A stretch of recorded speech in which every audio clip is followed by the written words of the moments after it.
ঢাকা থেকে বাস ভরে ভরে সমর্থকরা খেলা দেখতে যাবে রাজশাহীতে। চারটা ছোট্ট বাংলাদেশি ক্রিকেট বোর্ড বানাবো, সেখানে একজন হেড অফ ক্রিকেট থাকবে। খুব তাড়াতাড়ি আমরা কোনো একটা আইসিসি ইভেন্ট আমরা জয়ী হতে পারি।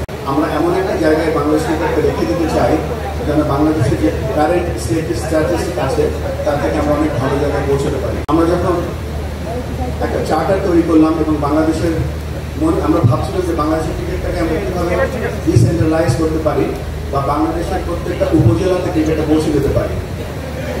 আপনারা যারা খুশি হবেন যে আমরা কিন্তু এই 25 বছরের পূর্বের অনুষ্ঠানটা একটা অনুষ্ঠান ছিল, তবে আমরা লাকি যে আমাদের ডিসেন্ট্রালাইজেশন প্রোগ্রাম এবং টেস্ট এই 25 বছরের টেস্ট পূর্তি একসাথে হয়ে যাওয়াতে আমরা অনেক বড় একটা সাফল্য পেয়েছি এবং পেয়ে যাচ্ছি।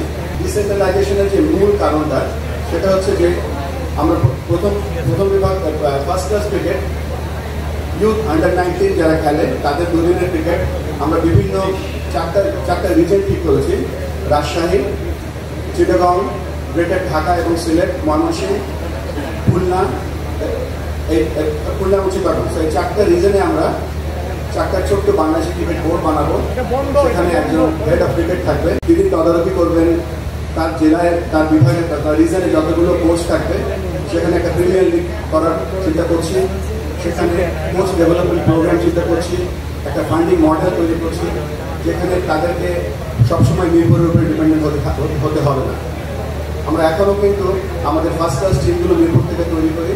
আমরা শুরু করলাম এই 2025 সালে এবং 25 সালের পর থেকে আমরা 26 বা 27 সালের মধ্যে আমরা আশা করব যে আমাদের যে চারটা বড় বড় রিজন থাকবে সেই রিজন থেকে তাদের under 19 team, under 17 team, first class team, মেয়েদের সবগুলো age group team plus emerging team আমরা রিজন থেকে আনবো।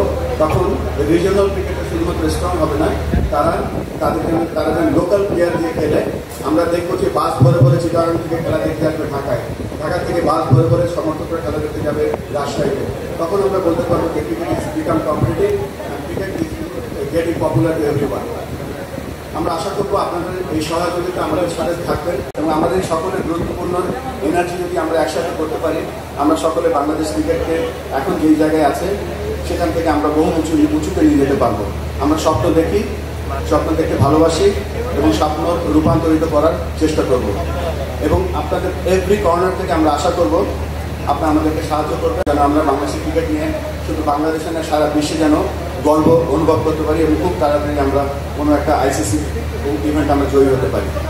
আমি গ্রেটফুল টু বাংলাদেশ ক্রিকেট বোর্ডের যারা ডিরেক্টরস আছে, দে আর ভেরি সাপোর্টিভ। আমরা একসাথে কাজ করছি, আমাদের জন্য দোয়া করবেন আমরা যেন বাংলাদেশের ক্রিকেটকে যেন শুধুমাত্র ডিসেন্ট্রালাইজ করা না, শুধু আমরা কিছুটা সুন্দরভাবে বাস্তবায়িত করতে চাই।